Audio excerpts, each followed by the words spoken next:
me just make sure this mic is muted. Pretty sure it is, but just in case.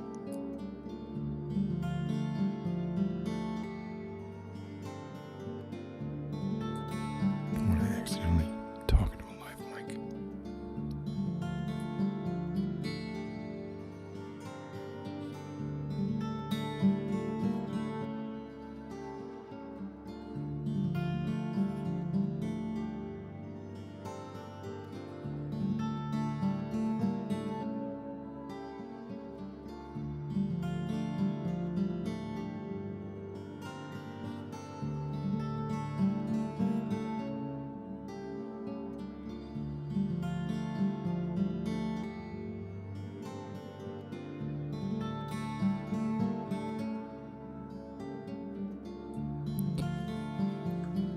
All right, right out of the gate, there's a problem. There's a problem. Is there a problem? No. There's not a problem. Right out of the gate, the problem is that I thought there was a problem. But there's not a problem. It's been a little while, so it's strange how it's been a couple of weeks, but I don't really count 2 weeks ago. I don't really count that as like a thing. Like that was just sort of an attempt to do a live stream when I really wasn't feeling it, and I shouldn't have moved forward with it. Honestly, I kind of still feel that right now. I'm not really feeling on top. What is my hair is doing? Stupid looking stuff. But I feel like I haven't spoken to you all or seen you all in a while, and I wanted to do that. So I didn't advertise I didn't advertise this as a stream, or I didn't advertise this as like the stream where the Writing Extravaganza results will be given out. Although it could be, right? I'm fine with doing it now. It doesn't matter. Like if the people who win aren't here, it doesn't matter. They're still going to get the money, right? It might be nice if they were here, but either way, honestly, that's like something that's kind of was. Here's what it is. I knew I was in trouble.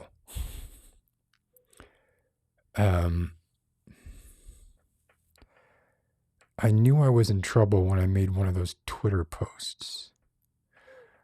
Like I made a Twitter post about being depressed, right? And I'm a hypocrite.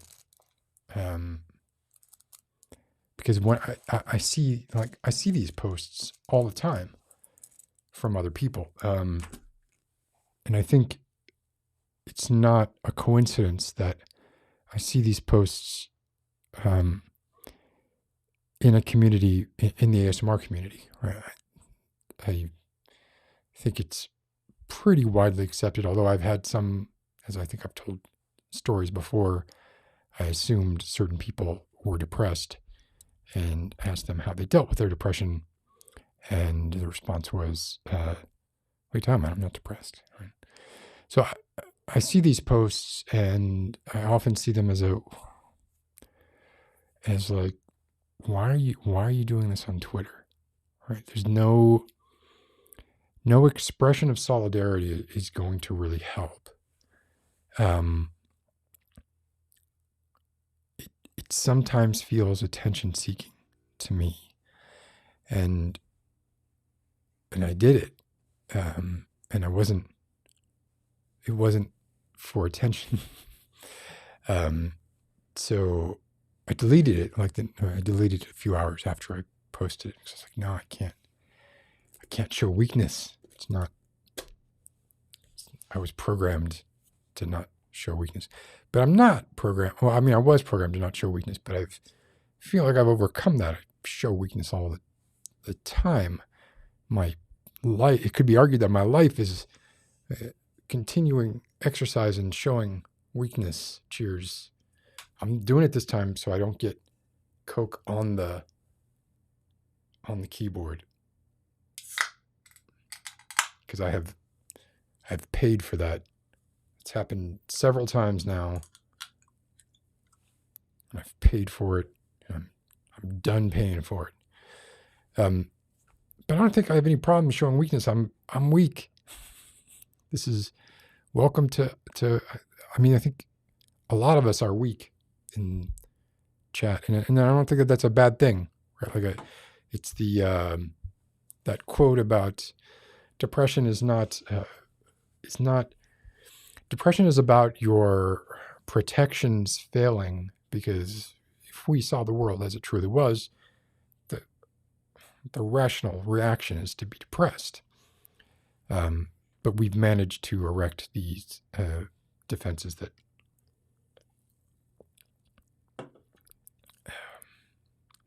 distract us long enough that many people can go through their entire lives without coming face to face with their own depression. It doesn't mean they've conquered it. It just means they've successfully distracted themselves. And I would argue that even people who claim to have conquered their fear of death and depression, that even that is a mode of, that is a coping mechanism in and of itself. Declaring yourself immune to fear of death. Because there's no rational way to describe. There's no rational way to posit that you should be. There's no rational way to say that you are not afraid of death, in my opinion. So back to Twitter. So I Twittered it, and then took it back, and then was like, oh, well, I didn't do that out of attention-seeking behavior at all. That was a genuine moment of despair, one of many, but one where my phone happened to be very accessible, and I happened to be very vulnerable, I suppose, or more vulnerable than usual. And I think at that moment, because I had kind of resisted that for a while, maybe this is bullshit. Maybe I haven't I've just been doing it in other ways. I don't think there's a video has gone by where I haven't talked about depression or a live stream, certainly. I don't know why Twitter's any different. What's wrong with me? Why do I think stupid things? But all sorts of stuff. Like I've been, it's hard to follow this back to like cause and effect, right? I surround myself with dreary literature, and I like my escapism is generally horror. Existential horror, I think, is the most horrifying of all. I think Sartre had it right? It's much more frightening to be confronted with yourself than it is to be confronted with Leatherface or Jason or Freddy or Ghostface, or who's one that the kids know. These are who are the murderous movie icon villains now? Jigsaw? That's already 20 years old. Who's new? Who's new on the scene? Is Sartre on my bingo card? Anyway, let me say hi to everybody, because it's been a while. And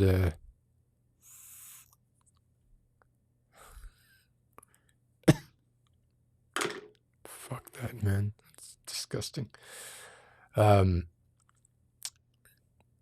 it's been a while, so I want to give everybody a hey. Colorful Dreams and Lexi and Chels, really good to see. Levy, really good to see you all. The YouTube thumbnail said 6:30 p.m. I don't think so. Is that possible? I don't know how that would be possible. I've been using the same thumbnail since the dawn of time. Did the thumbnail actually say 6:30? Strange. Bizarre. Mistake on my part. Apologies. Pavi, how are you doing? Q. Oh, you're in work. It's a shame. Not to be a brat. You couldn't be a brat. I don't know. I haven't been thinking about this. Like frankly, I've been like really self-absorbed the past few weeks in this terrible way. KJ, how are you doing? Katharina. Who else? KJ, also KJ. KJ Bervin and KJ Hoftenson. Hi. We're not first or second KJ. We can just KJ. KJ, KJB, and KJO.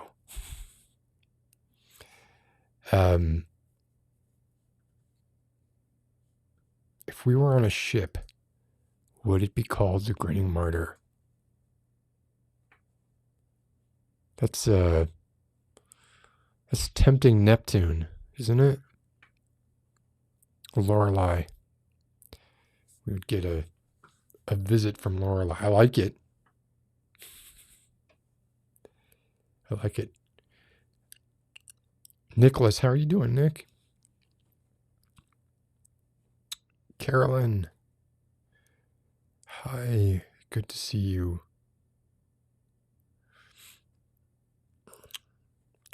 I said hi to Chels already, right? If I didn't, say hi to Chels again. Elxie. Security officer, the Fonz. I love this. I love that name. The Fonz is so misconstrued as like a character. And you put a leather jacket on anybody, right? I don't get it. LQ, hi. Ms. Hey, Ms. This is Lisa S. Shabana, it's good to see you. Maddie G. Oh gosh, I'm glad I didn't lose y'all. There was part of me that was like, Jessica Graves, hi. Butterfly Composer.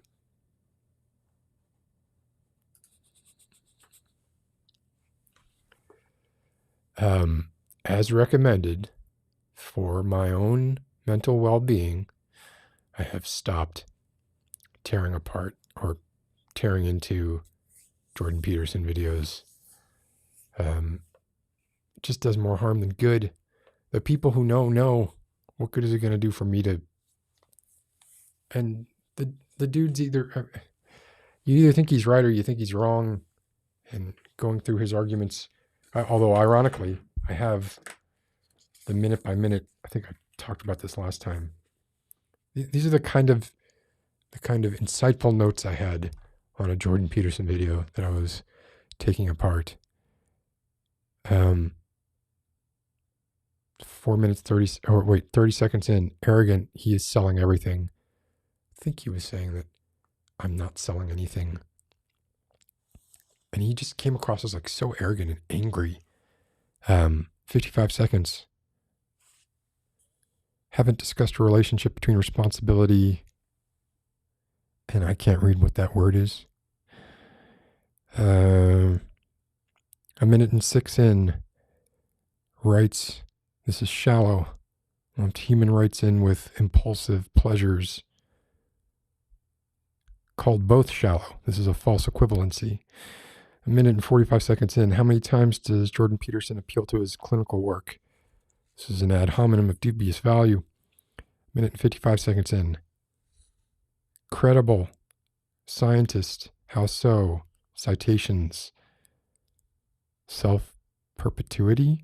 Cult of personality. I presume I would have made more of these notes at some point. 2 minutes, 30 seconds. Arrogant. He is the lone voice of maturity. Bullshit. I think what's interesting about this is I could show you, I guess, but my handwriting is getting more like chicken scratchy as it goes on. I could see the anger increasing. 3 minutes and 40 seconds. Didn't sell out to appeal to men, but does. I would need to, didn't set out to appeal to men, but does. Why, I wonder? 410. Bullshit reasons. He's giving men excuses they want. Okay. Then 455, I have what? Capitalized.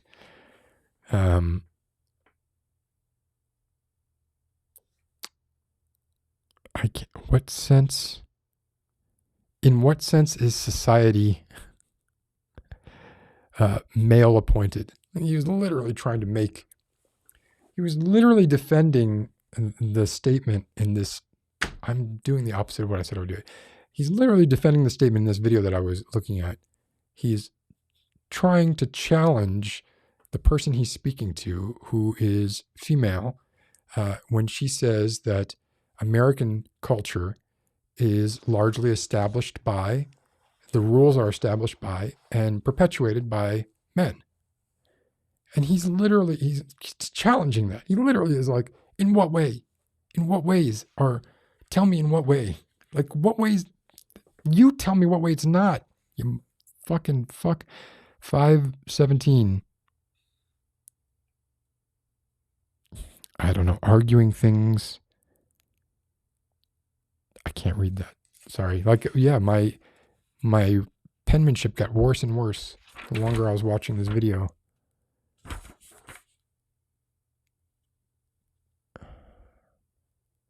And then this says patriarchy. More men are in prison, so what? Oh, he was saying, if it's a patriarchy, why are there more men in prison? What kind of fucking reasoning is that? Where is he coming from? 541. Men created the systems. Feigned outrage. Lol. I must stop. So I'm not going to keep doing that. 553. He literally just said her counterpoint to his argument doesn't provide evidence of a male-dominated patriarchy. Thus, admitting his own argument doesn't either. 6 minutes, 20 seconds. Just, yes, it is.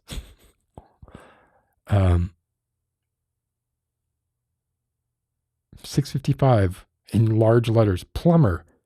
This is a false analogy. More male plumbers exist. I think he was talking about, like, men as, I don't actually remember. I'd have to go back. Okay, I'll stop because my point was, I'm not doing that thing that I was just reading a bit from. I didn't complete it because what the fuck? It was not good for my mental well-being to continue down that road. And not because I would have been sucked in by his charisma and his dress sense and his looking down his nose at everybody. He was so angry. He's so angry in that period around 2018. He's changed a bit now. He's softened up a bit. I think if Jordan Peterson in 2018 encountered Jordan Peterson in 2021, they would maybe not like each other so much. I don't know. I don't want to talk about, stop making me talk about Jordan Peterson. People. All right. I did shave. Yes. Hi. Warp Raven. Hey, how are you doing? Check out Warp Raven's Instagram. It's awesome. I did shave and shit cannot grow back fast enough. I shaved and I literally the moment I shaved, I was like, oh, that's why I have a beard. That's not why I didn't stream. Maybe I'm not that shallow, I don't think. Anyway, that was Butterfly Composer's fault. Blame him. Look, oh my gosh. It is Writing with Ink. Indigo. How are you doing? You just finished therapy. What did you learn? Did you get therapy homework? So I've been reading a lot of, it's been 2 weeks. I've probably read like 4 or 5 books in those 2 weeks, maybe more. I'd have to go back and I'm including like audiobooks as well. Maybe I've said this before, but like I have books for different, I don't sit there and say, okay, I'm reading this book now and then read that book wherever I am. I have books in different places going in parallel. So if I happen to be sitting in my womb chair in the living room, there's a book that I read. If I happen to be going to the bathroom, there's a book that I read. If I am in here, I will have a book that I'm reading. If I have one on my bedside table that I'm reading, and then I have audiobooks going. So I'm never like just sitting and reading one book from start to finish. I'm reading books at the same time. But most of those books I had noticed, and obviously it's been going on for a while, they're really, really pessimistic, really sort of life negating.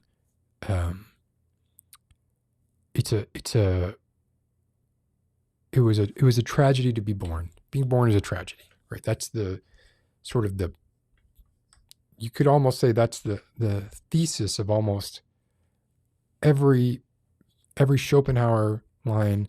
Even Nietzsche would say being born is a tragedy. The difference between like Nietzsche and Schopenhauer would be, at least from my understanding, my dilettantic understanding of those philosophers, is Nietzsche would say, yes, life is terrible and everything is horrible and the world is against you, and it is your job to make the best of it and to be stoic about it. Whereas Schopenhauer would say, you can make the best of it if you want, or you could, not wake up tomorrow. It doesn't matter. I'm being a little glib there. But anyway, the point is they would still have that thesis in common of, being born is a tragedy. Of course, Conspiracy Against the Human Race, that's the premise of that entire book. The David Benatar book that I'm reading, subtitled The Harm of Coming into Existence, provides illustrations, some Reddit data is beautiful reasoning to show you why coming into being always does more harm than not coming into being, which is, none of this is the same as saying once you've come into being, you can accept this premise and it doesn't mean that you need to off yourself, right? That's a different subject entirely. Well, not entirely. I guess that's disingenuous. They're certainly tangentially related. But you can say that I wish I had never been born, and that does not mean that you're obligated to off yourself, because you are already born. It already happened. So now you would have to actually end something that was created, as opposed to stopping something from being created. To speak to all my pro-life friends out there, it's the difference between a condom and the morning after pill. I just used sarcasm about abortion. That's terrible. I shouldn't have done that. I am not pro-life, by the way. Obviously. I mean, apart from, even if I were pro-life, even if I were pro coming into existence, I would still be pro-choice. So it's sort of a double whammy there. Anyway, so someone that I've been reading recently, who some of you might know, but for me is a relatively recent find, is the psychiatrist, philosopher, Irving Yalom. So imagine Oliver Sacks. He doesn't have quite the flair for prose that Oliver Sacks has, but he can tell a good story, right? Like a straightforward story. And he's a psychiatrist he specializes in group therapy. Decades and decades. The guy's 80 something right now. He's still alive. Still publishing, still writing. And a lot of his books deal with death anxiety. So I've been reading, I've read probably just 4 of his books in the last couple weeks.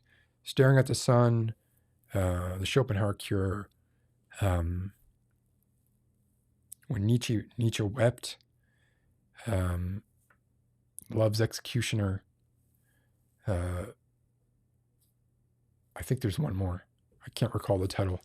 But yeah, so even just, I've definitely read, I guess maybe I've read like half a dozen books or something in the last 2 weeks, which is a lot for me. I'm not trying to flex and be like, oh, I read 6 books.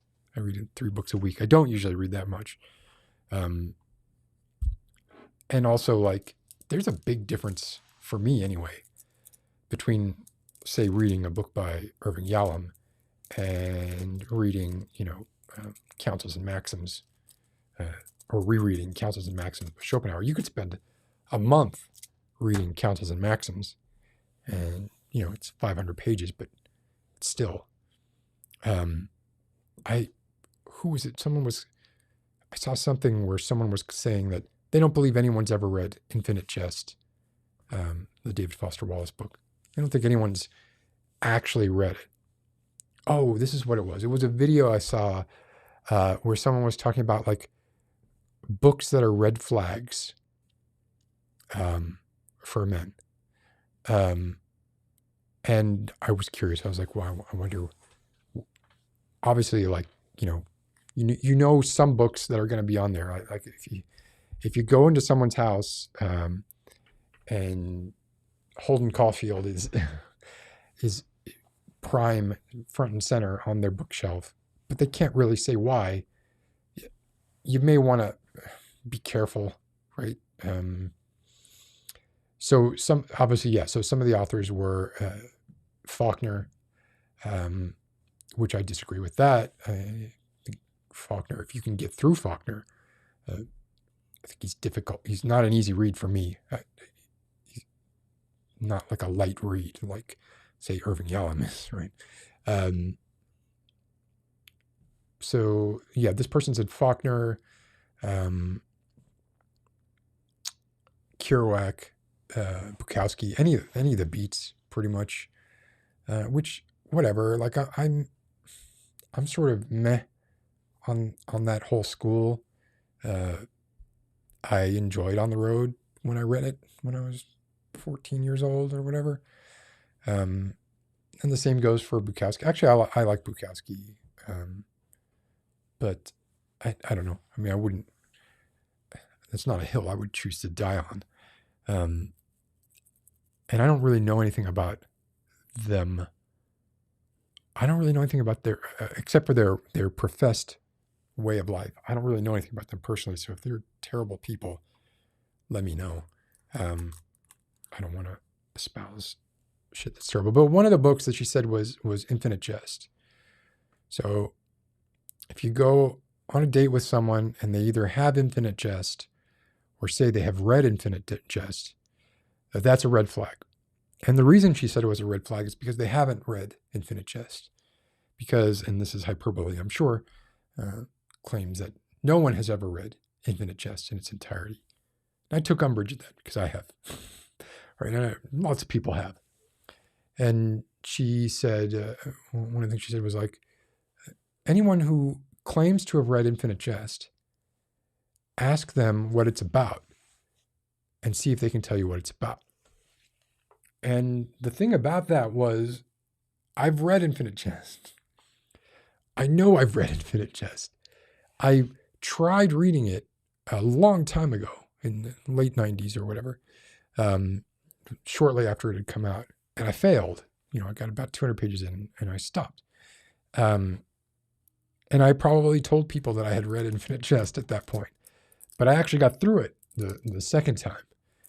And yet, pretty much if you ask me what Infinite Jest is about, my reaction is going to be something like, pretty much what I can tell you is, well, it's about staying hydrated when you're playing tennis competitively. And it's about like all the tricks you can do to get yourself up in the rankings of youth tennis leagues. Right?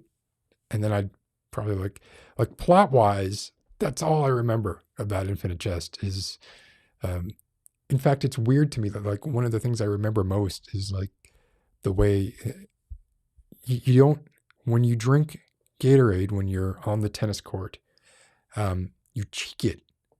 You give it time in your mouth. You don't just swallow it. You have to like cheek it and kind of,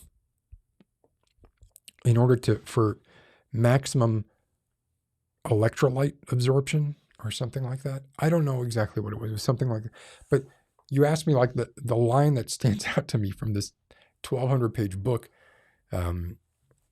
which I'm sure influenced my thinking and has influenced my thinking. And I like David Foster Wallace. I don't love David Foster Wallace. But that's what sticks out to me is it's a book about tennis. And it's a book about, keeping yourself. It's a book about all the little sort of hacks, like life hacks. If you're 13 years old and you're entering the world of competitive tennis, read Infinite Jest, because David Foster Wallace was a competitive tennis player. And he learned lots of tricks as to how you advanced through the ranks at this tennis school. But that's about all I'd be able to tell you. It's not fair. Like that book is so obtuse and long and not about the plot at all. I mean, the plot is just the framework upon which, well, it's not even the framework. It's the pedestal upon which he then builds a framework and then hangs all the ornamentation of his life philosophy and his observational philosophy. So anyway, I thought that was kind of crappy, right? Infinite Jest is I remember enjoying it the second time I read it. After I got through about the absurdity, I think it turned into like almost a perverse enjoyment in a way. And I don't love, like, I know a lot of people like his essay on going sailing or going on a cruise ship. Like I didn't like that. Like I liked a lot of his other stuff. I liked his commencement speech. I liked, a supposedly fun thing I'll never do again. Right. I liked a bunch of his other stuff, but I didn't like that one. And that's what people tend to point to. They're like, if you want to get into David Foster Wallace, but you don't have 1,200 pages to dedicate, worth of time to dedicate, read A Supposedly Fun Thing I'll Never Do Again. I would object to that. I would say don't read A Supposedly Fun Thing I'll Never Do Again. I found that mean-spirited and, kind of funny, but in a mean-spirited way and not really representative of his work. And it may have revolutionized the way essay writing was done. And I'm apparently it did. But I don't think that's a good gateway for David Foster Wallace, if you're interested in David Foster Wallace. But anyway, I was talking about Irving Yalom. So he primarily focuses on death anxiety, and he has this theory of writing, which really resonated with me. And it was, I see that I got a super chat from Writing with Ink, and you go, why? There's no need for such things. He has this theory about writing, but thank you, Indigo. I feel like that's an aggression on your part. But I think you're great. And thank you.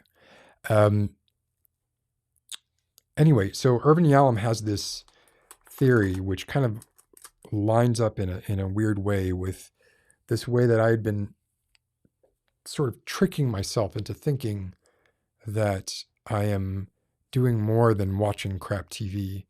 I'm sure it's been called this before. I was calling it proactive consumption, right? And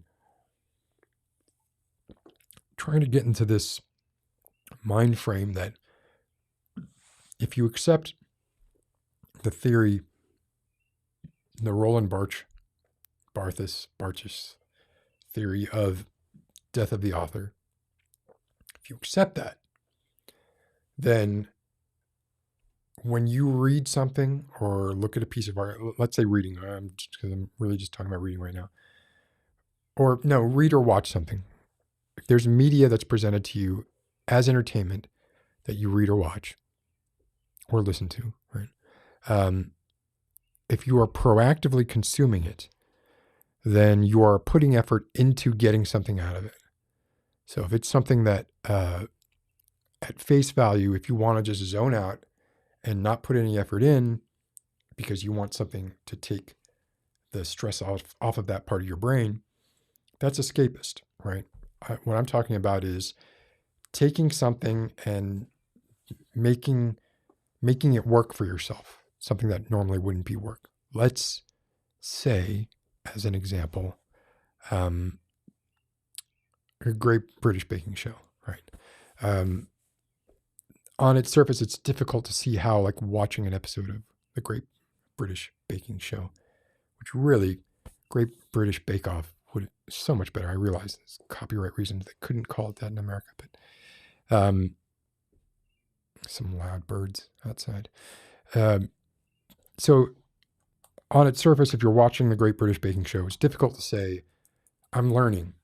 Right? You can't even really learn the recipes, right? You can't. There's not really what you're seeing there is you're experiencing people under duress and seeing how they operate under duress and how they respond to being judged, which is a wonderful voyeuristic way to get the attention off yourself, right? And to have there's little. I mean, that's kind of the basis of like almost all sport and any judged competition or competitive sport or anything like that is like watching, like, how do people stand up to the hurdle of another person, whether it is through judging or through direct competition or through physical conflict, whatever it is, right? So it is voyeuristically quite satisfying to watch, especially when you have, like, this is America's Got Talent and all this kind of stuff. You have judges who play that stuff up, and certainly Paul Hollywood plays that up. So, but the idea would be like, could you watch that show in a proactively, as proactive consumption and get something out of it? And you can, or you can do that to anything because you don't need anything to be proactive, right? You just need the time to let your thoughts spark each other, to let the synapses fire in such a way that one thought leads to another, and you often just need someone to say, to give you that little spark, to the ignition, and then you can kind of go off on your own. And if you don't, then a few sentences later, or a minute or two later, maybe there is something that will spark you. But if you don't have your antenna up and you're not looking for that, and I think this, for me at least, largely started because, I was always on the lookout, or I was frequently on the lookout for ASMR content for instance, there's a movie. There's a movie about a couple. Oh gosh, it's been a couple months now since I saw the movie. A couple who go to a hotel and they're haunted. They end up having to stay a night at this hotel. It's a foreign film. And they're with their baby, and they're essentially haunted by their own relationship in a way. But it opened with a scene that I found like super inspiring, with the main male lead looking into the mirror in the bathroom and reciting lines. I guess he was at like a party with his family, or a small party, and they were playing Mafia, which, for those of you who know, Mafia is the original, an earlier version of Werewolves of Miller's Hollow. There's a lot of sort of reskins of that game. But in the beginning of that movie, he's staring into the bathroom window and essentially saying, like, close your eyes, going through the steps of doing this game. And I was like, oh, that's great. That's a video right there. I could do a video like that, because you're literally telling people to close their eyes. I was a fan of Miller's Hollow, so much so that in a very strange coincidence, check this out. This was really weird. This was had it been a couple of days before, it would have been like a really amazing coincidence. As it is, I think it's still a pretty neat coincidence. Hoping I didn't already share this with you all. But even if I did, so let's, where's airdrop? I want to airdrop it. Gimme. Beep. Don't show me that window. Did you airdrop? You did. All right, check this out.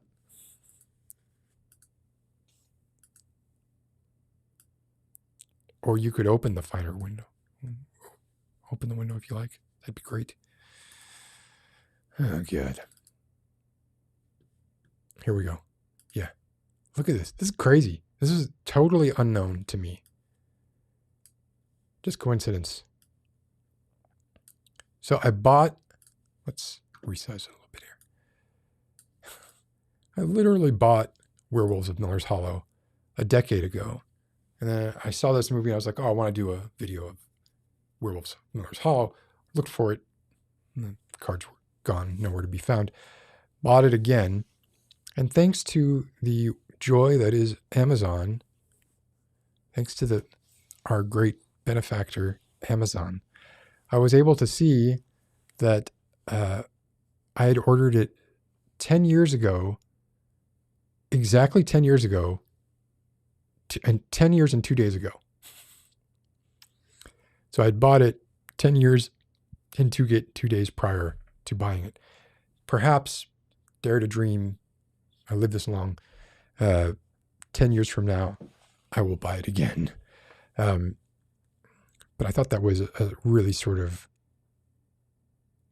I don't know, it underscored a few things for me, right? Like it didn't feel like it had been 10 years since I bought it. So it sort of brought that part of it home. But also just sometimes those coincidences can make you rather wistful. But anyway, that was supposed to be just an explanation of like what I'm talking about when I say proactive consumption. It started or starts or sometimes, or for me, it started with like looking for combing media for things I could nick. And I often nicked a lot of stuff, for instance, from Inside Number 9, lots of stuff. And the stuff that they nick stuff from as well. And then it kind of turned into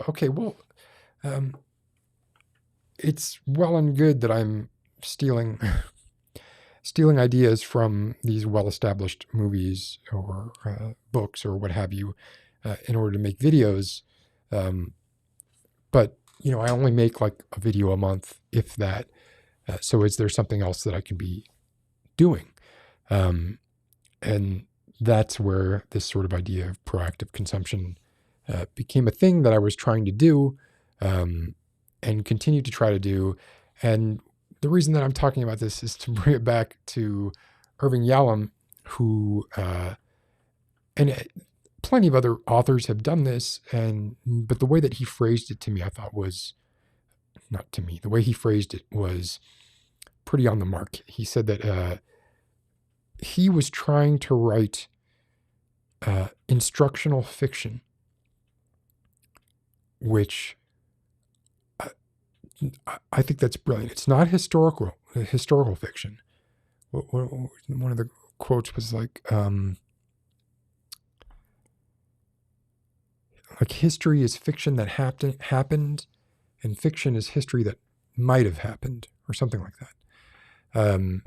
But he writes, he found through his teaching that the tenets of whatever he was trying to teach at the time, and he's a psychiatrist, but he's a philosopher psychiatrist, and he believes that, like, for instance, a lot of the ideas that Nietzsche had really could have become psychotherapy as we know it, right? And we're very close to that kind of introspection, and then becoming the self that you are meant to be, as Nietzsche would say, right? Like, the goal in your life should be die at the right time.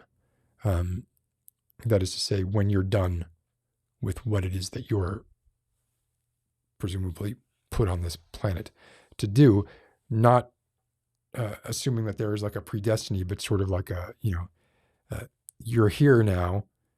What evolves is, you have a knack for X, Y, or Z. So go ahead and do what you can with X, Y, or Z, and try and do it before you die. Right. So, like, for instance, his book, The Schopenhauer Cure, and the book, When Nietzsche Wept, I keep saying Nietzsche because a lot of people say Nietzsche. So that's the way I learned to say it, before that wonderful YouTube channel that will put up fake ways of pronouncing words and put Schadenfreude as being pronounced as Schutenfreude. I'll never forget that. So he basically writes these instructional novels, right? So if you tried to read Thus Spake Zarathustra, or Beyond Good and Evil, or Human More Than Human, or whatever Nietzsche book you were reading, and you were like, oh, this is interesting, but it's not holding my attention, and it's kind of dry. I don't know that that's the case.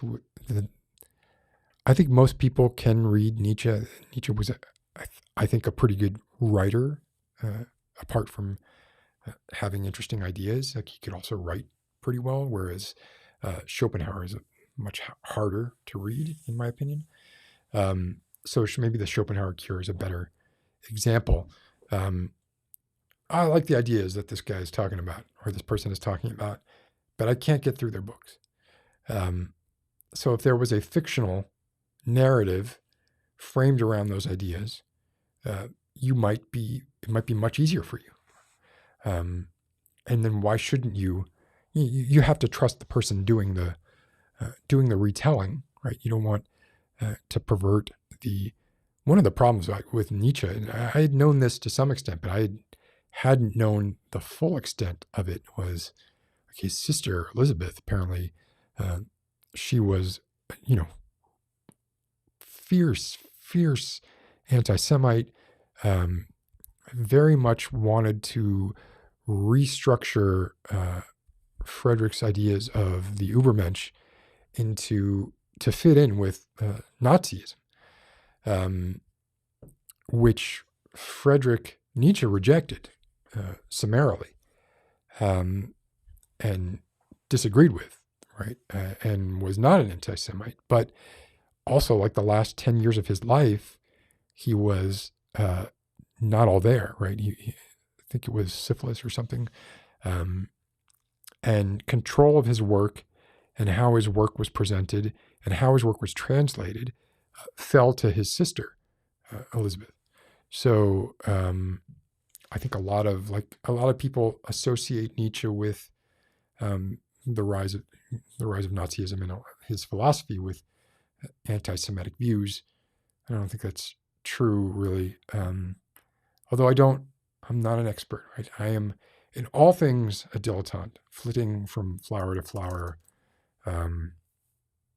not knowing what the hell is. Oh, there's something else I saw today. Let me flit to another flower here. I thought this was neat. It's one of those times I wish I had had my camera with me. I did not. I should have done this before the show, but we're just winging it here. So what I wanted to do last week was just kind of wing it, but why do you keep bringing this up? I don't need you. Don't need you at all. I was very perplexed by this. So I saw this in the park, I want to say about 3 hours ago. It appears to be a bee eating a stink bug. And I was like, what the hell, man? Bees don't eat stink bugs, do they? Do bees eat do I have to learn about the bird? I thought I learned about the birds and the bees. Bees don't eat meat. They don't eat other insects. This is a robber fly. I since obviously looked it up. They look like bees. Even stranger, they sound like bees. So I got as close as I could to this guy before he flew out. Stop it, writing with ink. As close as I could before he flew out. He was like daring me to get closer and closer. But yeah, robber flies. And then it all comes full circle because, Jordan Peterson is a robber fly himself. He's a lobster disguised as a human. All right. 50 minutes of yammering. I guess I had shit bottled up. Let me go through some more comments. What the fuck is with that mustache? That's not a mustache yet. It's on its way to becoming. It has not realized its potential as a mustache. It's only about it's about 5 days. 5 days of growth. Give it another 2 weeks. Oh, thank you. See, Butterfly Composer? You can be nice. Episode 40. Yeah, I'd like to do something for episode 50 or episode 42. Probably episode 50. But when you think about that, especially that these are 3 hours long generally, that there are a few things I wanted to talk about, like changes, because I've been thinking about format too and the sense of obligation I have. And I don't want this to turn into a chore. Right? I want this to be something that I continue to enjoy and that you all continue to enjoy too. And I think one of those things might be length. I think maybe if these are a little shorter, maybe 2 hours, shooting for 2 hours instead of 3, generally this would be helpful. And I wouldn't have to sort of claw the air for ideas quite as much. It's interesting. The color has changed in here. The color has changed because that blue is way too intense. So I guess as it got darker, I thought I had accounted for that. Apparently not. Nice job. Nice job, Scott. Off or bright? I wanted it just to fill in the shadows a little bit like that. See, subtle. Super subtle. And then I have, what do I have? I have, oh my God, I actually have tons of lights on right now. You wouldn't know it because they're all on like nothing. They're all on like 1%. 1, 2, 3, 4, 5, 6, 7 lights. There are 7 lights. Let's see what this one is. Oh, you're like a green side of my face light. Ooh, actually I kind of like that. I want that one to be a little stronger. There. Okay. And then you, what are you? Oh, you're my main light. Do you need to be stronger? We blow out everybody's screen. Let's bring it back down. I like things to be kind of dark and orange, as you all know, I'm sure. What are you? Oh, you're a green accent light for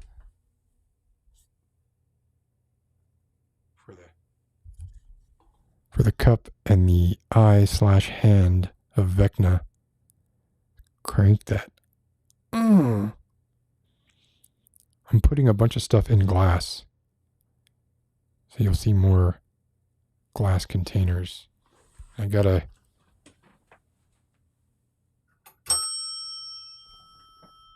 hotel bell for a video that I am doing.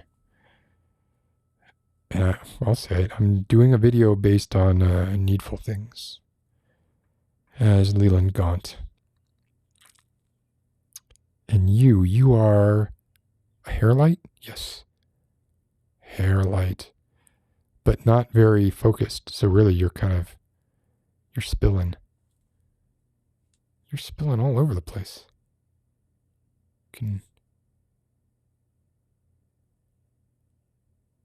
Yeah, let's keep you sort of, that's too much. It's actually too bright.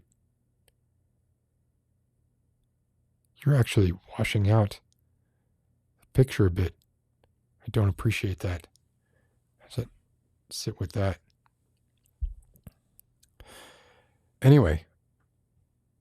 Oh wait, and one more light. What's this last light? Oh no, wait, that was it. Okay. Yeah, I don't want to force it. I want to just kind of but I understand, and I realize that like nobody, if this is something that people have found community and some satisfaction in, for there to be regularity is very important.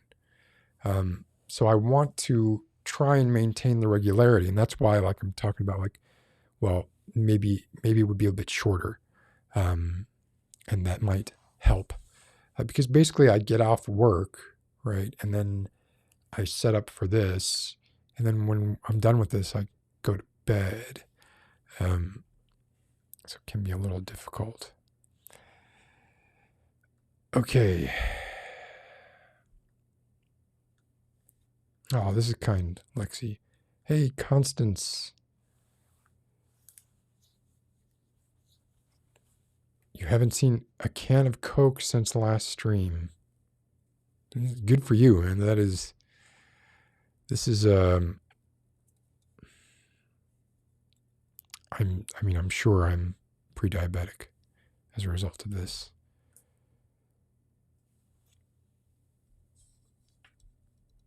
Yeah, Carolyn, this is I didn't want to.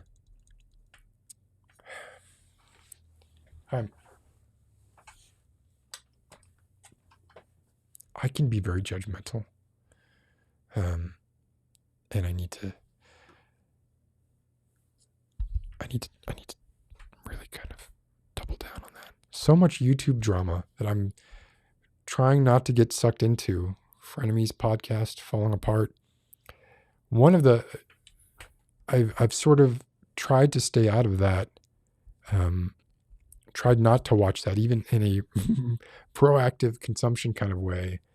But it kind of got me anyway, because I'm a big fan of Sam Seder, who does the Majority Report, and H3 sort of spoofed Steven Crowder to try to get him to debate Sam Seder. Steven Crowder is the originator of the change my mind meme. Goes on college campuses and bullies college students. And he's laughable. He's a laughable character, man. You watch, he has a show called Louder with Crowder. He sits there with like these gun straps. He's got like very prominently featured guns with like a fight, and he's got like a Spartan logo. It's very, very alpha male aggression going on there. But man, when Sam Seder appeared to debate him, he ran. He was like, these were not the criteria, which they weren't, to be fair, they weren't. He was supposed to be debating Ethan Klein, and Ethan Klein said, I'm not a good debater, so I brought a friend, and it was Sam Seder. I would still love to see that. Hey, Grace, how are you doing?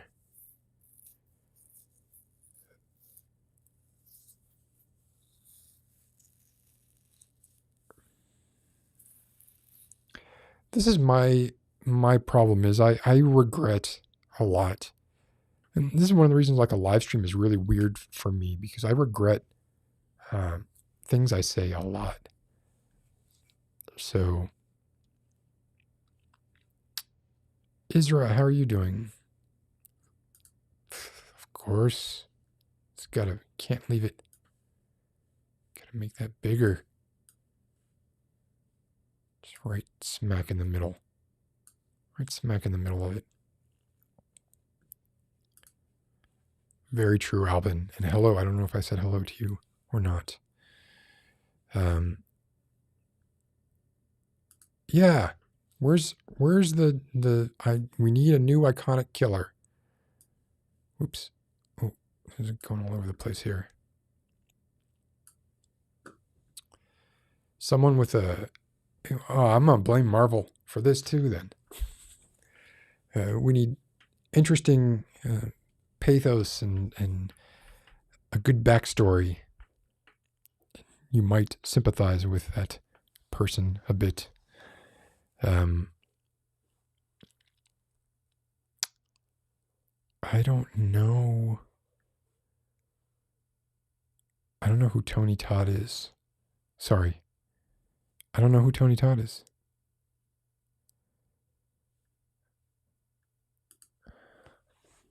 Nick.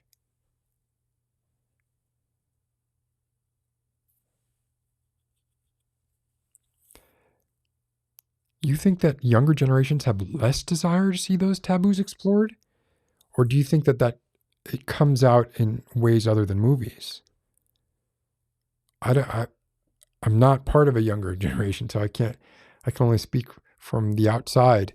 But I almost wonder if it's more like we don't need to explore those things in movies because we explore them in so many other ways that were not available.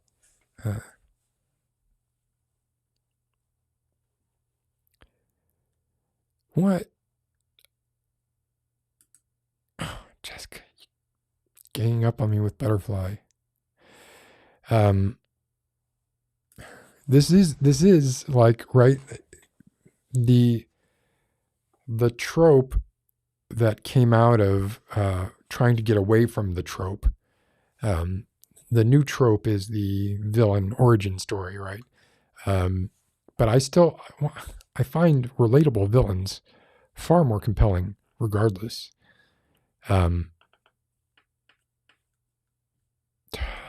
Charles, this is bad. If Jordan Peterson is appearing in your dreams, Well, I guess it would depend, like, as long as it's not changing your outlook. Um,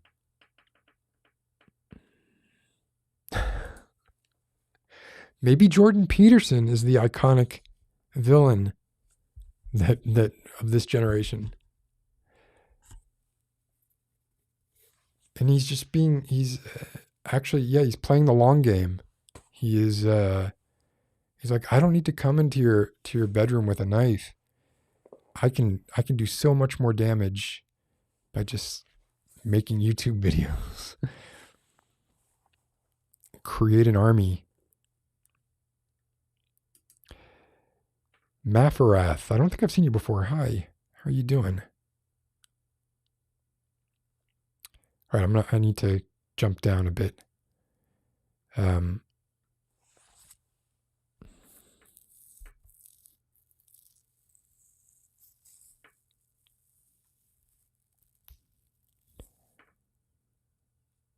no, I don't dye my hair. It's covered. If for some reason the top of my head doesn't spit out gray hair yet, all the gray hair comes here. So I just cover it up. Like if my hair were short, if I cut my hair short right now, it would look 50% gray.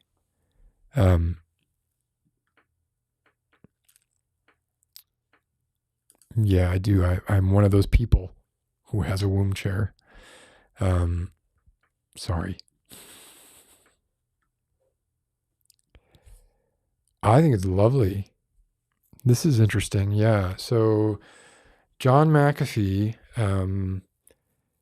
hours after getting the news that he would probably be extradited to the United States, apparently, I don't know the details on this because it just happened a few hours ago, committed suicide in his cell. So yeah. Y'all want to see the womb chair? Is it? It might not be. It's not a full womb chair. It doesn't come around the top. It's not like an egg. I want to be sure we're talking about the same kind of womb chair. Here, let's see if I can be fair. I want to show. Why is it giving me this as a? Okay. Actually, did I even use the? If I search womb chair and oh yeah, it's like the first thing that comes up when you do womb chair. Yes. Yeah, I mean it's just if you Google womb chair, the chair that you see is the chair that I'm talking about. Let's see. What can the color that I have is not shown here. But yeah, here.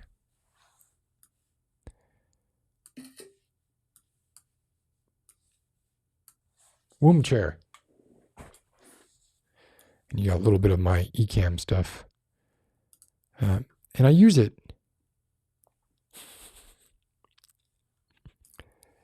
I've been in therapy most of my life, so I've certainly talked quite a bit about my mother. And there was my father died when I was 14. Yeah. So there wasn't really, well, I guess, yeah, certainly that's old. Yeah, it's old enough for Oedipal impulses. Let's see. Okay. There was a time when McAfee was the shit. There were two people. There was Norton's antivirus, and there was McAfee's, and they were both very much tied to their to the people, the people who developed them. Who is the? Yeah, I remember like seeing this guy everywhere. Yeah, but where's the dude? Norton. Peter Norton. That's who it was. Yes. So Peter Norton, back in the 90s. If you ever, oh my God, I remember this book. Oh my God, I had this book. Oh jeez, look at this. I owned this book. No idea where it is now. But yeah, Peter Norton was a face he was pretty ubiquitous in that world.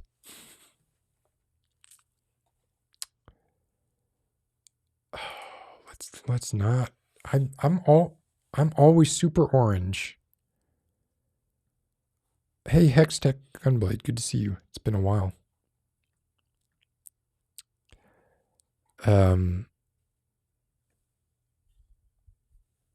Oh my God, Q, really? This is...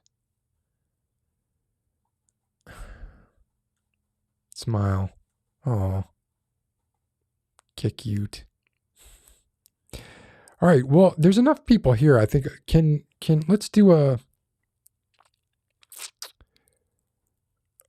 the gray's not gone. It's there.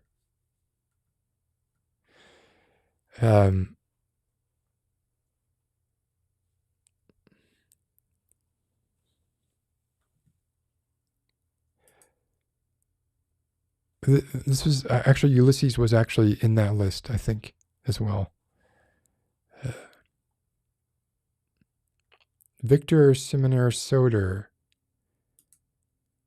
Gatorade should be thicker. Okay, I think we have enough people here. Why don't we do the giveaway tonight? Like by way of, you want some applause? I can give you some applause. Can I give you some applause? There's some applause. All right, let's get a little more. And we'll do we can do a hotel bell ding. Should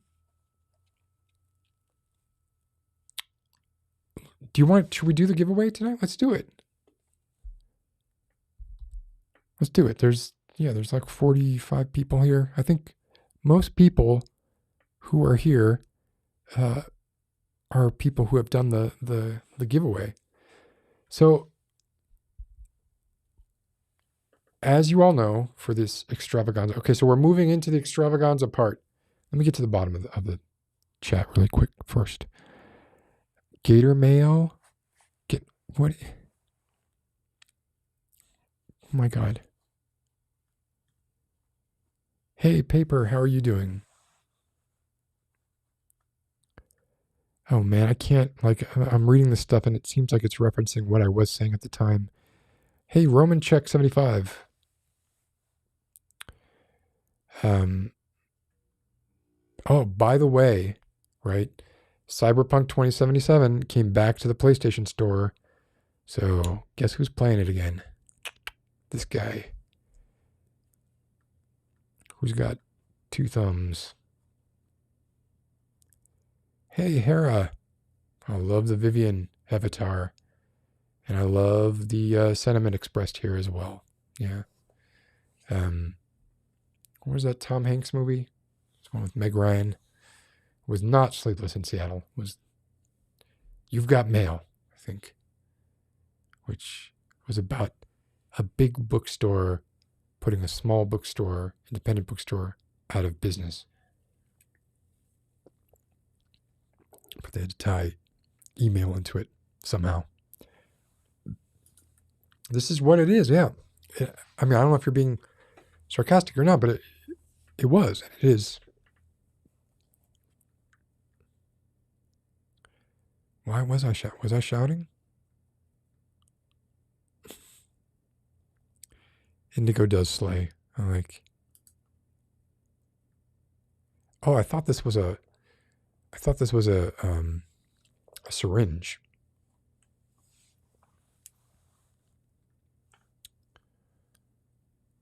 Oh, Chels, you probably said this before I did.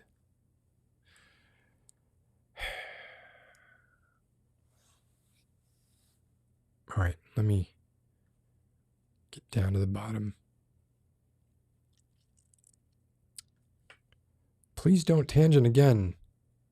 It's all I know how to do, so... all right. Here we go. Fucking... Look, I don't know.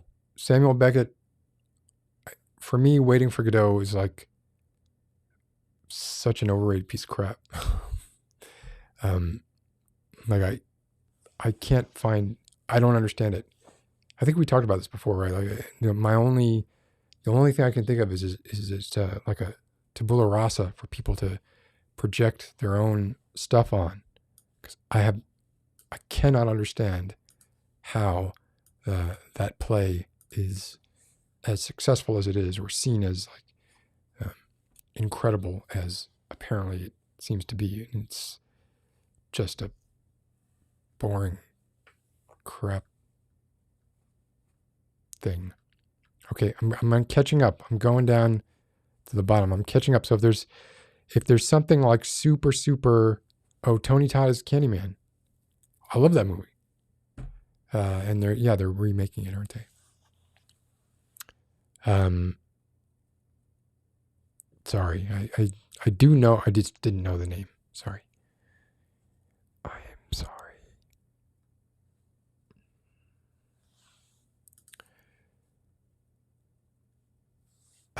Okay. All right, I got to get to the bottom here.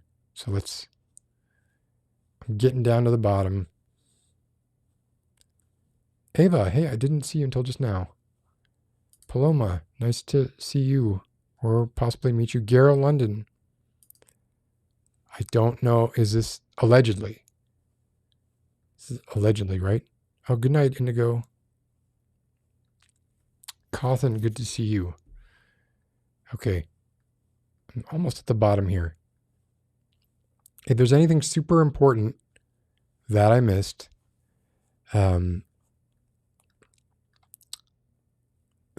let me know.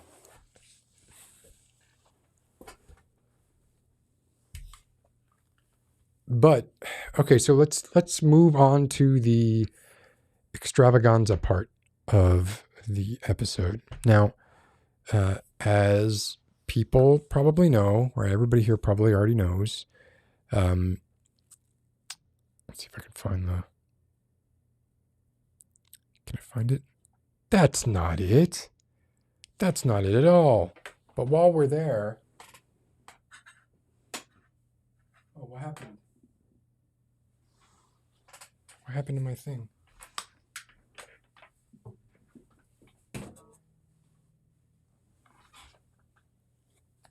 Hold on.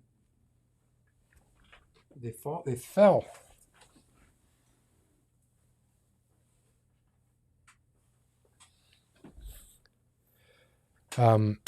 The people at, oh God, take this down. Jesus. Get this out of here.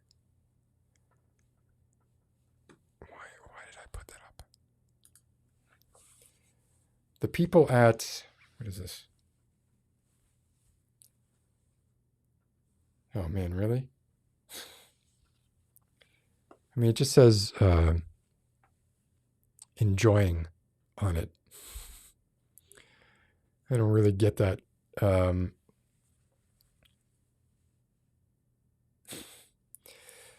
Anyway, they're kind of like sleep phones, right? You put it on your head. And over your ears. Which I'm not going to put over my ears because I already have in-ear headphones on this. This is good. I like this look. And they're headphones. Bluetooth headphones. I told them that I wouldn't feature them in any way unless they sent me the headphones and let me try them. So I got them a couple of days ago. I keep forgetting to try them. So I'm not endorsing them right now by enjoying. Is that actually the name? That's bad. Like the name of your, this should not be, it shouldn't just be enjoying. I know this is not Sleep Phone. This is like a knockoff of Sleep Phones. But if they're good, I said that I would endorse them. So I am going to try them, but I haven't tried them yet. Anyway, I was looking for the rules for the extravaganza. So giving away $500. Here's, no, that's not the right. I mean, that is it, but I want it this way. Okay. So giving away $500, and that is if you sent in a story over the past, now it's a month and a half, really. Oh, it's really like 2 months.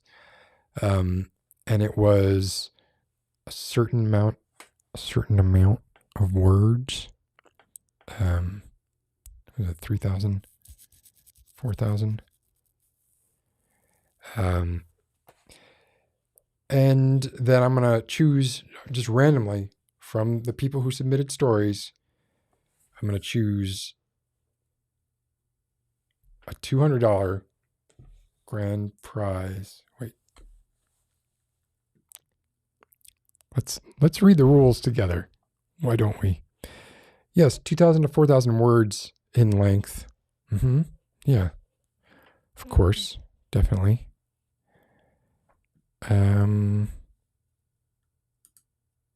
Whoops. Yeah, genres are all fine. It's great. Standard R rating, right? Everybody that I haven't read everybody's, but I've read some. It seemed like most people were actually playing ball. This is how David Foster Wallace looked in Infinite Jest.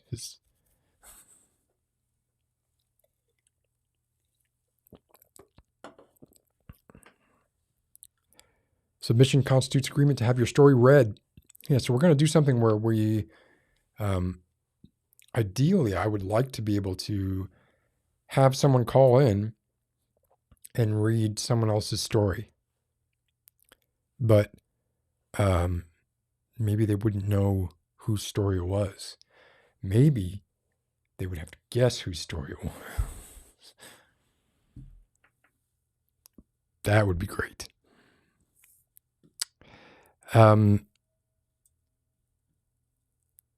Yeah, I didn't want erotica. Jessica. Ricky, I'm missing something here, right? Yeah, I know you would, but it's too late. Submission time is already gone. Hey, Ramona.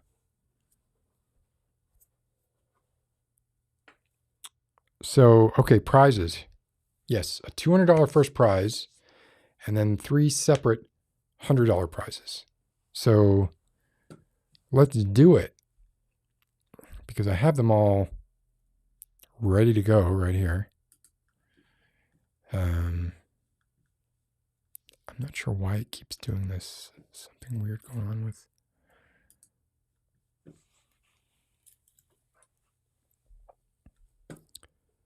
Set up in a. Oh shit! Hold on. I got an email. Oh crap!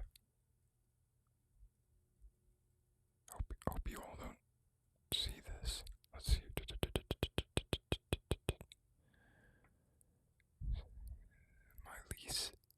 My lease is extended. And it went up. Shit. My lease went up.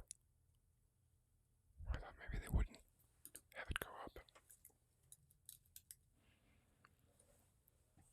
Okay. So, I'm going to try and just put that out of my mind for now. I put all of these. I'm on the wrong. Jesus. Wondering why I'm not seeing them. Oh, I have not looked at this in a while.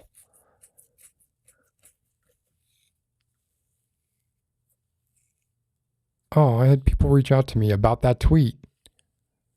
And I'm just seeing it now for the first time.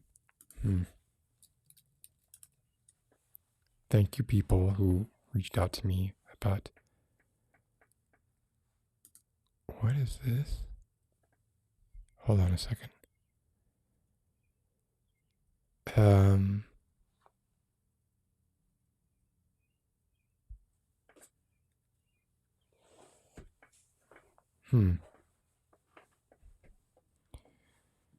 Okay. SCP stuff. All right.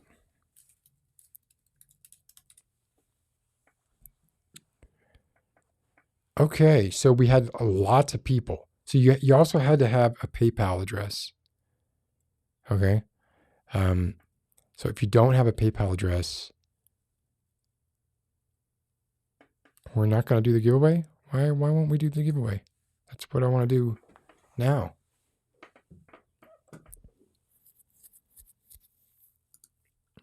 Let's do it right now. Right this moment. Let's give away some money. All right, so let me get all these.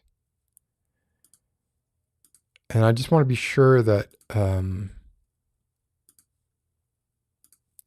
so I'm going to read out the first names of the people who are a part of this, okay? And if you sent in, an entry and I don't read out your name, please tell me. Because like maybe for some reason it went to my spam folder or didn't go through for a reason or another. There's quite a few. So I am moving them all to...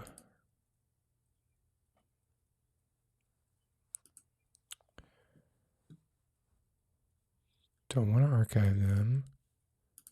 I want to move them to their own folder.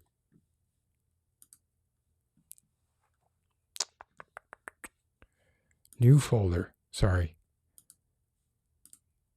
I'm not a big fan of Gmail. Like its layout is weird to me. All right. I don't want a label. What I want is a folder. But I guess a label will have to do. All right. All right. So these are the entries that I received. So hopefully you'll hear your name if you submitted something. Tree, ASMR Twingles, Nicholas C, Carolyn, Butterfly Composer, Chels, Samantha Q, Ms, KJB, Maddie G, Jenny Sue, Catherine E, Leela Brune, Q, Seth Hines, Katerina Eisenhuber, I got twice, Cody, Grace. That's it. So those are the entries that I got. If you didn't hear your name and you were, and you actually submitted an entry, go ahead and chat me, or chat, like just say I submitted something and you didn't call my name.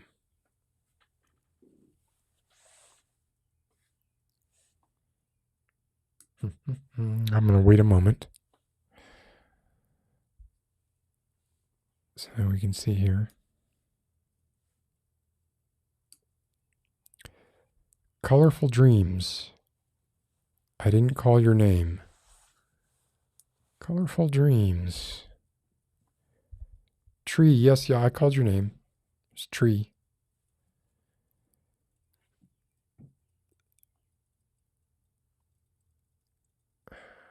Where is KDA's?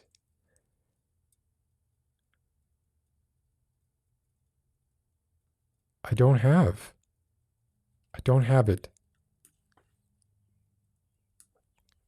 Ava, you submitted too. Let's see.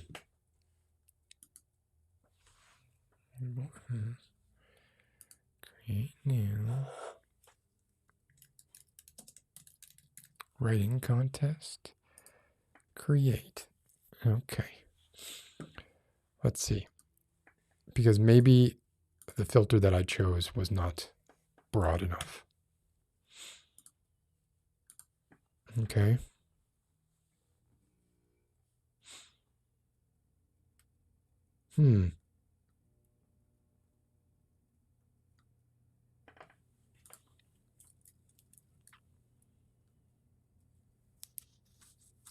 Oh, I see both. I see both Xavas and Colorful Dreams. I think it's the way that they were done, the way that they were sent. Label as writing contest for you, and label as writing contest for Xava.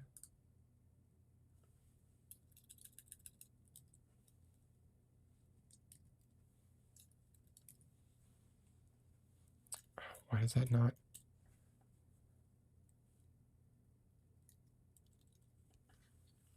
Oh, wait, there's more here. Okay, so what I should have done is said everybody send with the same name, like the same heading or whatever.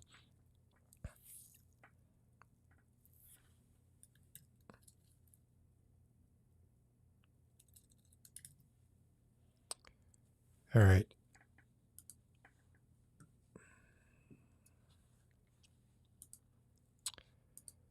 Label as writing contest. Okay. Now let's see.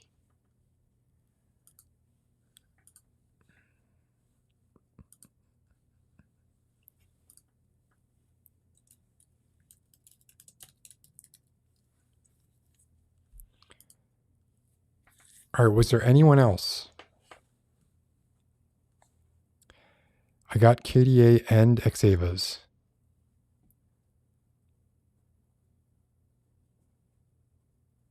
I'm sorry about that.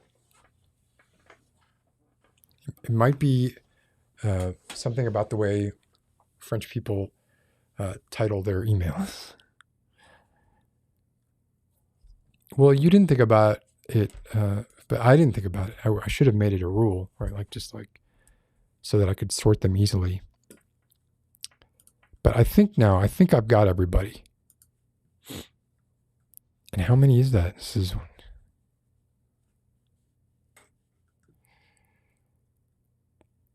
20 entries.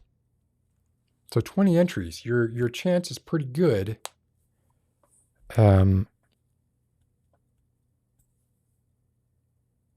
Yeah, you've got a 5% chance of winning $200.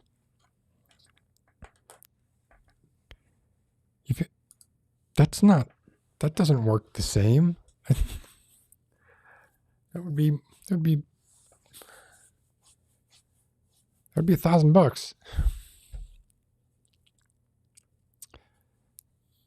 But I don't want to change the rules at the last moment. Anyway, okay, so 20 entries and the entries that I read. And what we're going to do is, what are we going to do? We got to figure out a way to, you know what it is? I'm just going to do like here's what I'm going to do. Watch this. Is this going to work? I don't know if this is going to work.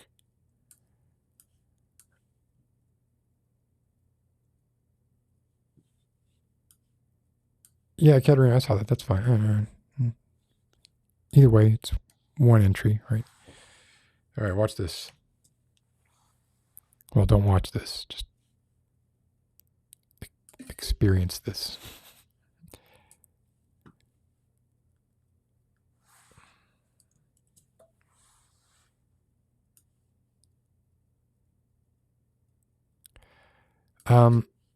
Did anyone send? Well, I have names here, so I don't know if I want to show names, because some of these names might not be names that you want to see or that other people want to see, you know. Shoot. Yeah, I don't want to show people's names. I was thinking I would show everyone's name on screen and then we would do like a spin. But here's what we can do. We just do this. We do this. Watch this. No reason to get... Scott, don't get worked up about it. Just relax. Everybody's here to have a good time. Nobody really cares about the money, right?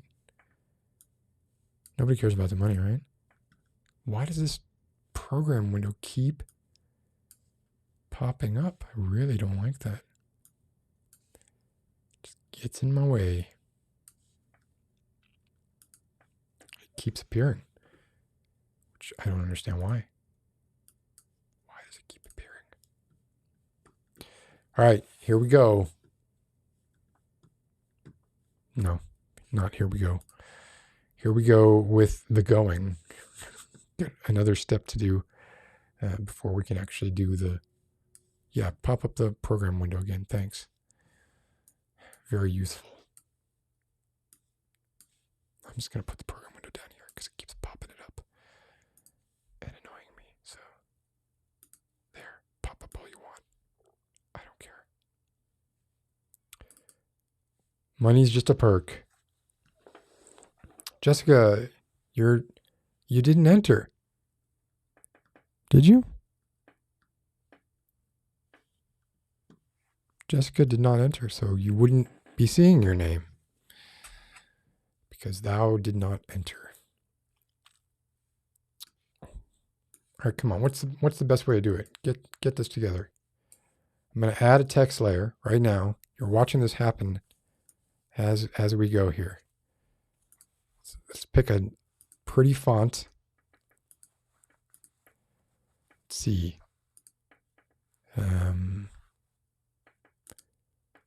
Coconor or Kohinoor, like the old rapidographs. Menlo, Merriweather. All right, let's go with Microsoft Sans Serif, just in the interest of time. Microsoft Sans Serif. And we got to get the size way down to like 11 or 12 or something. Okay, here we go. Let's get the names on here. Yeah, there was probably a better way to do this. But, you know, whatever.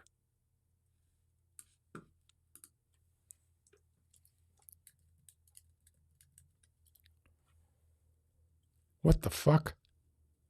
Don't tell me that every time I hit enter. I guess it is every time I hit enter. Yeah, should have done this. Should have done this beforehand. Okay, shift enter. Perfect. All right, we're getting there. We're almost there. I know you all are seeing tree.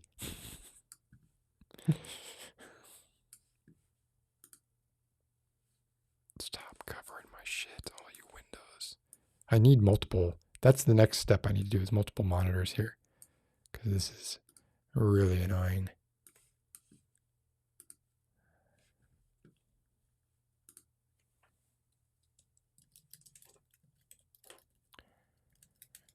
And it doesn't matter. Oh, God, I keep hitting enter. It doesn't matter if it's spelled wrong or right. As long as you know who you are.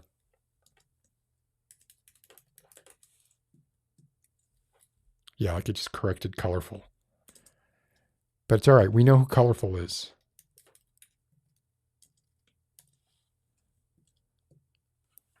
I hit shift enter that time. You little bastard.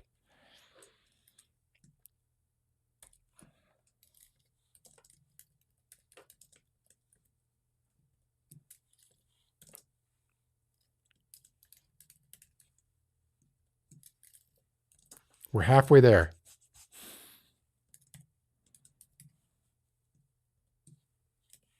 All right, I lied. We're halfway there now.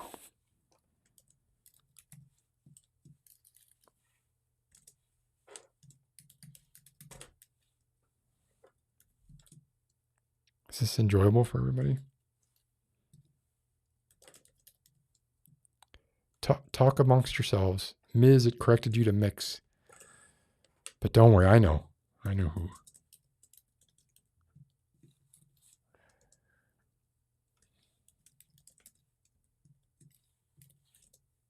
I could have done this before the show. It would have been so easy.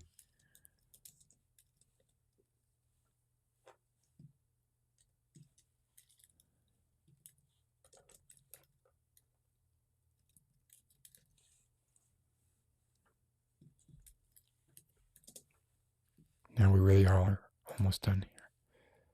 Yeah, give me that window again. Thank you so much. Really needed that.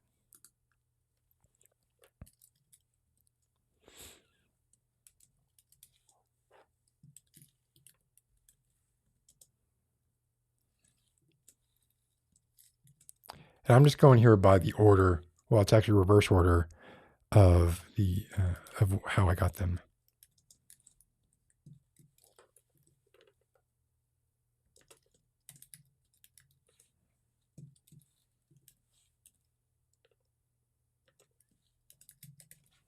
Uh-oh. Oh, there's actually only 19 entrants because I have Katerina here twice. Look at that. Here we go. So, all right, one last check here. These are the entries as I see them. These 19 people. So if your name is not here, and we know, like if it corrected your name to something, we know who you are. If your name is not here, now is the time to let me know. Let's get rid of that. Let's concentrate on this. All eyes on this list. And it's okay if I know Grace had to go or whatever, it doesn't matter. It's fine. If she wins, she will still get. Whoa, look at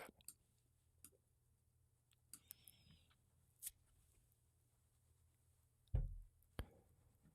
Chels, you don't have PayPal. Chels, what do you have? Does everybody on this list have PayPal?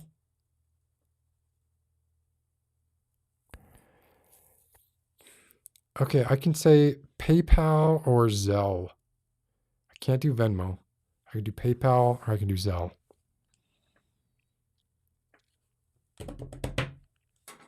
But if you don't have PayPal or Zelle, I don't have a way to send you monies.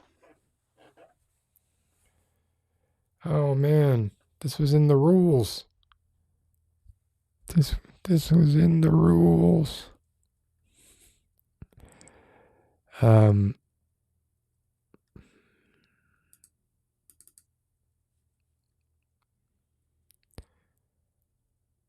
Yeah, PayPal account is required. Was in the rules.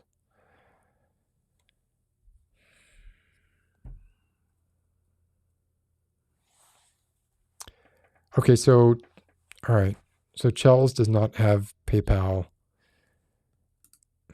Oh, that's unfortunate. I'm sorry, Chels.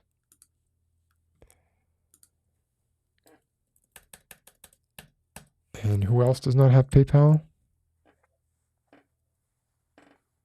Oh, I know, that's true, Q. Some people didn't enter for money. And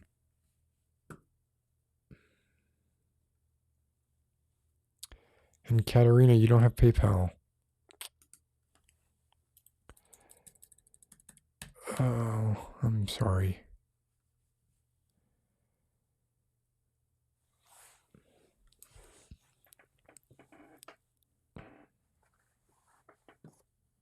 This is fine. No, I can't do this. I don't want to get into a a weird thing. Like that's why I was just like, I just got to kind of say PayPal. I figured I could do Zelle, but I think that's just a US thing. But I don't want to get involved in like giving the money to like somebody else and then they transfer it to the other person. I don't really want to do that.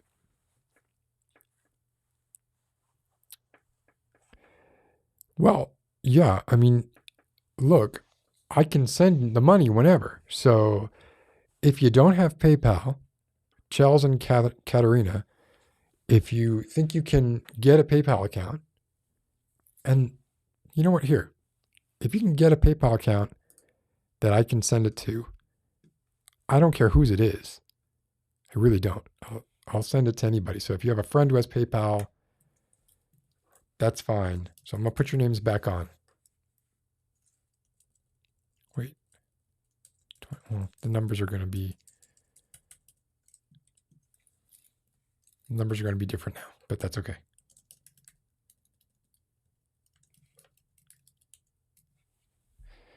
All right.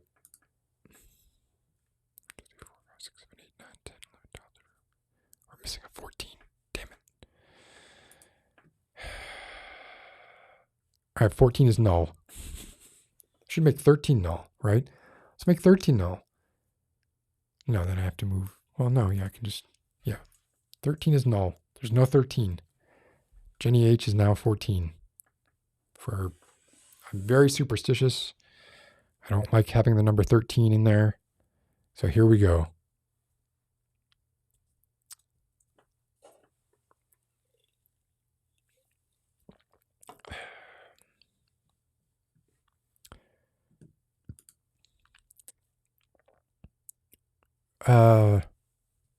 It did? That's very bizarre. No, I didn't know that. I'll have to check that because that's, wow. That sucks. So what that does. Oh, good night, Paloma. All right. Is this list good? Are we good to go? Yeah? Okay. So we can do this real easy because guess who has a 20-sided die sitting right here? Super, super easy. Point a camera at a thing. And is this camera connected? I don't know if this camera is connected or not. Probably should have figured that out before all this. You know what? There's a lot of shit I should have done. Life is full of shouldas. Let's get a nice surface. Can we use the back of my makeup box? My makeup box. Just, oh, we can't. Shit. I just opened it the other side up. Yeah, I have a makeup box. But it's like scars and stuff. Shall we? Let's just take this camera here. Oh, I am playing with fire. Playing with fire tonight. This is totally not the way that this should be being done.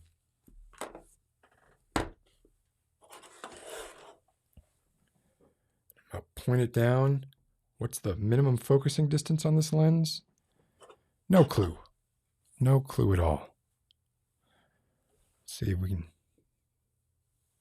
Well, can y'all read that?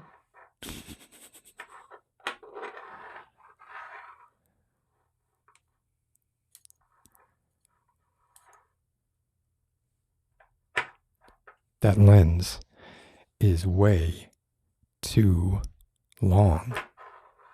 How are you going to get to, there's no way I'm going to be able to throw this and have it land. It looks pretty though, doesn't it? That's pretty. That's pretty. But we need to go for a wider lens. This lens is too long. Wider lens coming right up. I'm stuck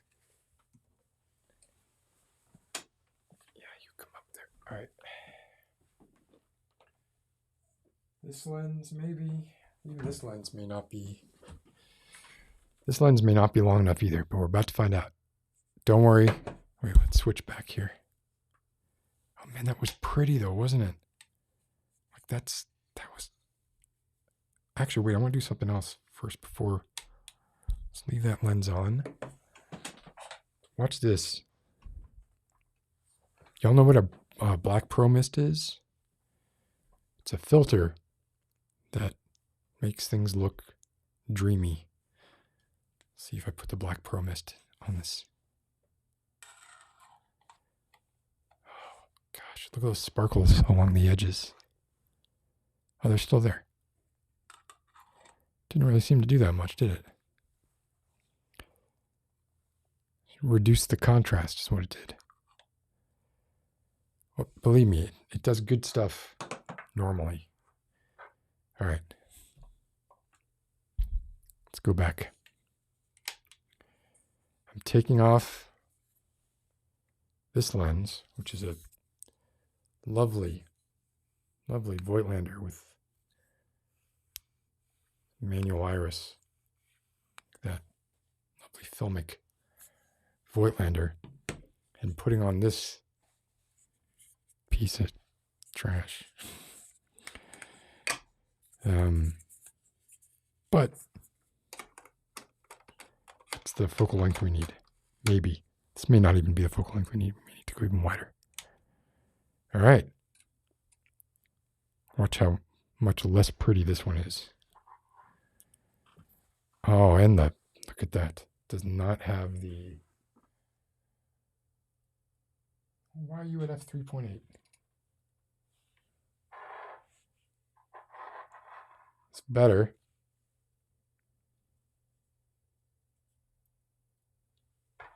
This is not a real roll. I just want to see. Like no. There's no way I can make sure. I want to make sure that it rolls in frame. I need something wider. Where are my wider lenses? I use them for photography, so they're not here right now. But this is all just adding to the build-up, right? Here, let's have a little bit of a little build-up music going.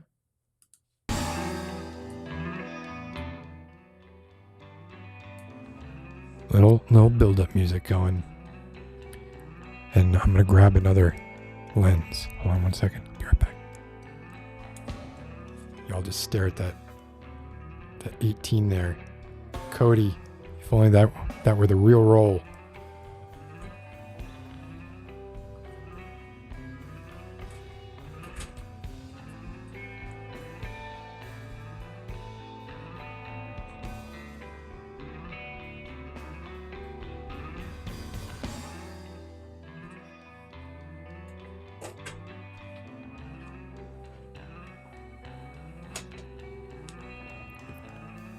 Check us out.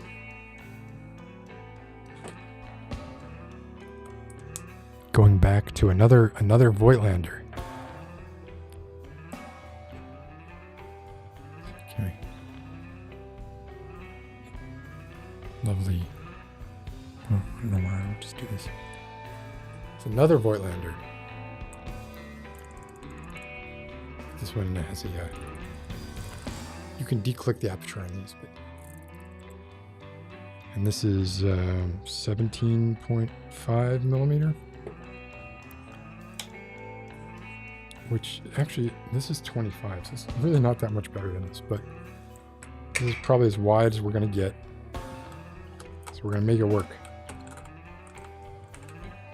It's all about improvisation.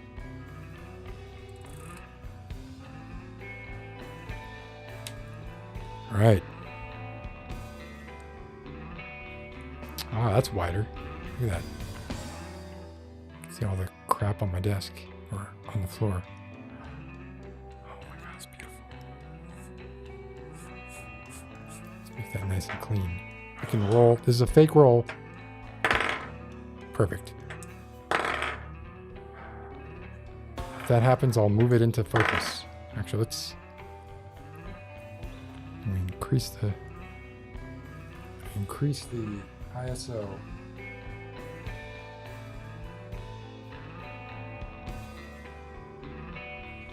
We never have the ISO this high, but this will allow us to make the. Oh my God, we're going up into crazy town. ISO of 6400. Would never do that. It's ridiculous. Look at all that. Look at that noise. Disgusting. But it allows more of it to be in focus. So I can. This is a fake roll, but I can roll.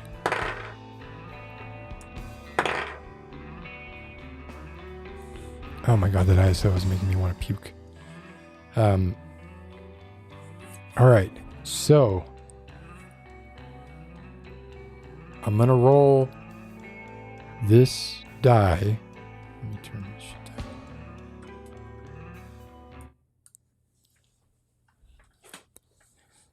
I'm going to roll this die 3 times, right? No, 4 times. 3 people, the first 3 will be $100 winners. And then the last one will be $200. A $200 winner. Is that right? I don't know. Let's take a look at the Barbie STEM doll for a moment. I'm pretty sure that's what we said.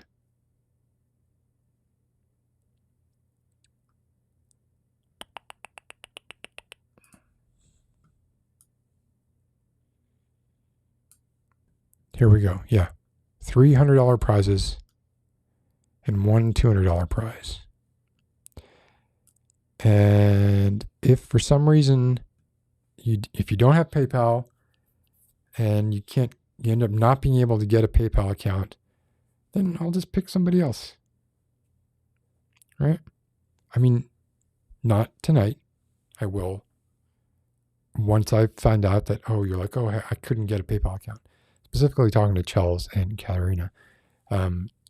If that's what I hear from you all after a certain amount of time, then on the next stream I will roll for someone else, and this will all be ready. Thank you for sticking through this with me. Since y'all are here, don't forget. Oh, why are you not? Oh, you look at how tiny. Look at that little tiny little subscribe button.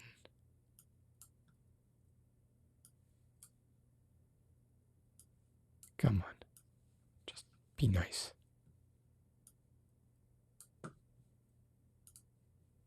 Oh. Come on. Smash that subscribe button. All right. I hope y'all are ready, because this shit is happening.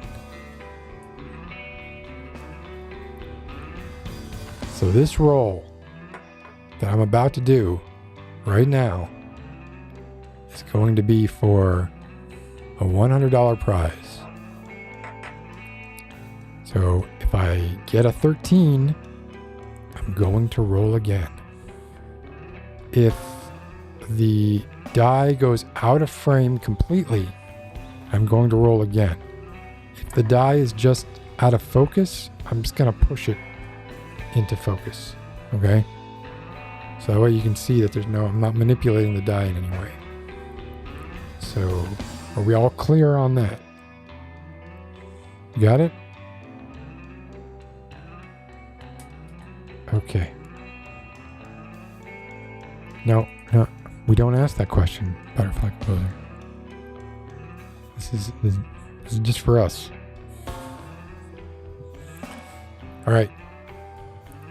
Get this out of here. Get out of here, Butterfly Composer.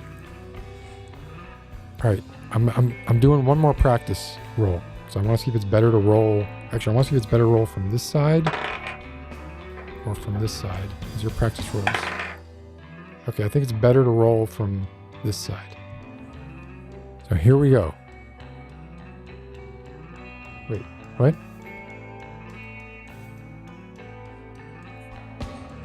Wait a second. What's going on here?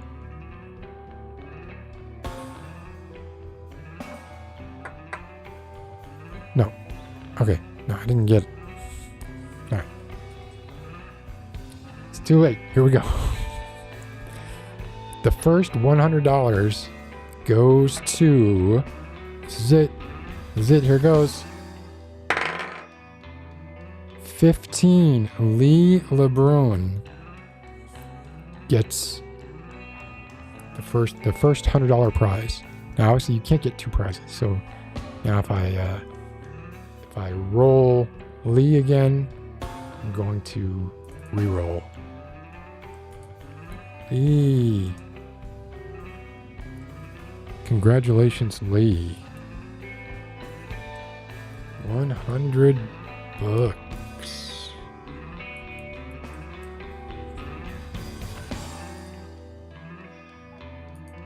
Oh, beautiful.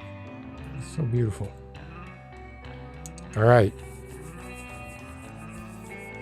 Here we go. So this is number 2 for $100. Here we go. Here it is. Here it comes. About to do it right now.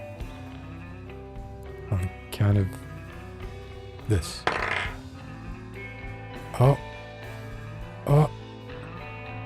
ASMR Twingles wins $100.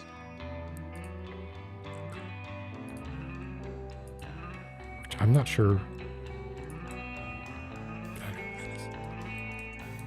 I may.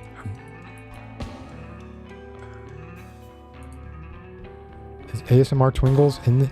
Is Lee LeBrun in the chat? Yes, Lee LeBrun. Congratulations.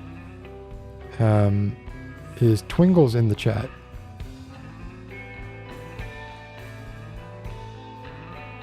Yeah, I'm not sure who it is either. Okay, so the third $100 winner coming up now. Ready? Here we go. Is it lucky number 7? Xava. 100 smackaroonies. I don't know why she needs $100. She needs an idyllic Brittany.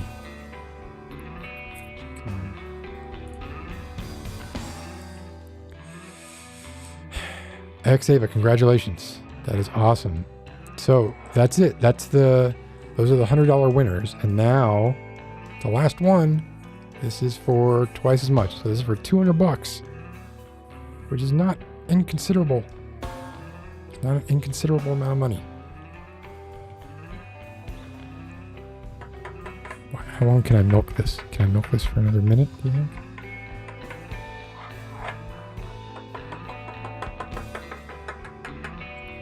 Do you want me to tell you about this lens a little more? Something else. Micro Four Thirds. It's Micro Four Thirds. All right. Here we go. This is it. Been waiting for months. The winner of the $200 is Nicholas C. Who is Nick? I'm not 100% sure. Is it not? It's not the Nicholas that we talked to, I don't think.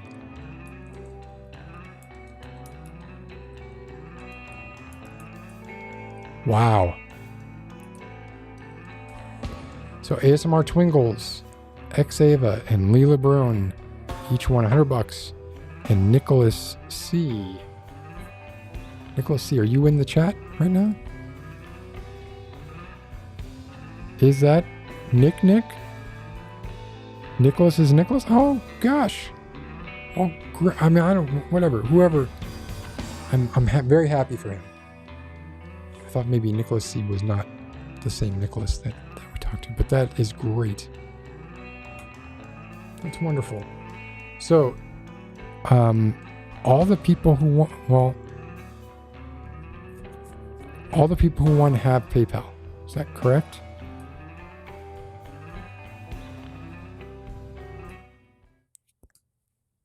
think that is correct. I think the only people who didn't have PayPal were Chels and Katerina. Yay. Yes, Nicholas. Yeah, I'm glad. And this was open to anybody, right? Obviously, and I'm fine. Whoever wins, wins. But it is nice that it looks like most of the winners are regulars. But as you know, like this is just part of it, right? This is just the money part. The excitement comes, I think, from hello, King Colton. How are you doing? It's good to see you, by the way. Sinaloon, hey, I didn't see you till just now. Leah Evans, I saw you before, but I didn't say hi, I don't think. And GGNYC, I don't think I saw you either. But yeah, congratulations to the winners. And to the losers, man, y'all lost. It's embarrassing. The stories that are going to be read are going to be read. The plan is still, as far as I'm concerned, is to organize something, and actually organize it this time, not do what I did tonight, where we have people call in and read other people's stories. Now I'm probably gonna vet the stories a bit beforehand, just to make sure that what's being read is not too long and wouldn't cause anything to get flagged or anything like that. But once that's done, which will be next week, assuming that we do this next week, we can read each other's stories, which I think that's where the real fun will begin. And there is still, or I haven't read everyone's story, but there's always the possibility that I'm going to, turn one of those into a monologue type ASMR video on the main channel. Because by submitting your story, you agreed to that. And of course, you will be credited. Seems like if for some reason the video takes off, obviously you still own your own story, right? If for some reason that video takes off and makes more than, a certain amount of money, I will end up making sure that gets distributed in an equitable way. But the way my videos are going lately, I don't know that I've got to worry about that.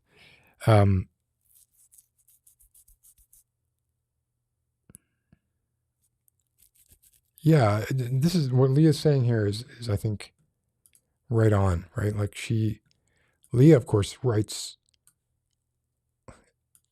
Is there probably more time writing than not writing, and writes awesome stuff.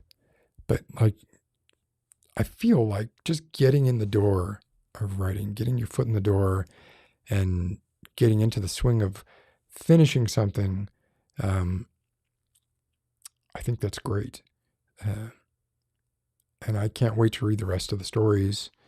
And I can't wait to send the money to people. So that will happen within 24 hours. I may not get to it tonight because I may just be too lazy to do it tonight. But I will do it tomorrow. Yes, we're going to read each other's stories. Yes. So like someone will call in and then I will have beforehand sent them the story and then they can read it, right, for everybody. People could read their own stories, but I think it's a little more fun if we read other people's stories and maybe not knowing who they are and then trying to figure out who they are. That could be a blast. Well, but Lexi, you wrote 200 words. Did you freak out because you just didn't think you would be able to finish it? Or is what came out of your subconscious freaked you out so much that you were like, yeah, best just close that box back up. Don't go stirring. Don't go looking under rocks if you're not prepared to see what lives beneath them, right? All right, this was great. Thank you all for coming tonight and hanging out. And in the spirit of, what I talked about before, probably, keeping things a little bit shorter. I think 2 hours is generally good. I am, as I said, playing Cyberpunk 2077 again, starting from scratch, but I have not decided if I'm going to stream that or not. I feel like I need a little more time away still at this point. But I want to come back, right? Like I want to do more. Let's cut back to this. So you can I really want to emphasize the point I'm making here. I just want to be sure that I want to come back, that I'm back when I want to be back, and not because I feel obligated to be back. Oh my God, my hands look so old.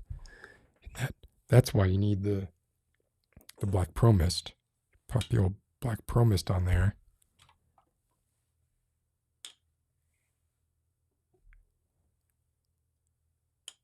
It does not seem like it's doing anything other than removing a half stop of light. But believe me, it does. Like if you saw this here, now I feel like I have to prove it. I got to prove this to everybody that if you make ASMR videos or videos that you want to look what they call cinematic or whatever, right? I'm going to point it at just here and see if I can keep it. I'm going to turn down the ISO because it has some crazy ISO. Open this up. Decent focus. Switch to it. Oh, there we go. Look at that. Like that. Is that cinematic? Not that cinematic. Got the Black Pro Mist. Put the Black Pro Mist on there. Oh my gosh. Look at that now. Cinematic. Not cinematic. Cinematic. Not cinematic. Cinematic. Cinematic. It actually raises the blacks a bit. I mean, you have to do additional work. You have to do additional work with it. You can't just set. Okay, you can see all this is very unprofessional. I don't like this. I'm not even sure what you might be seeing, so I'm stopping that right now.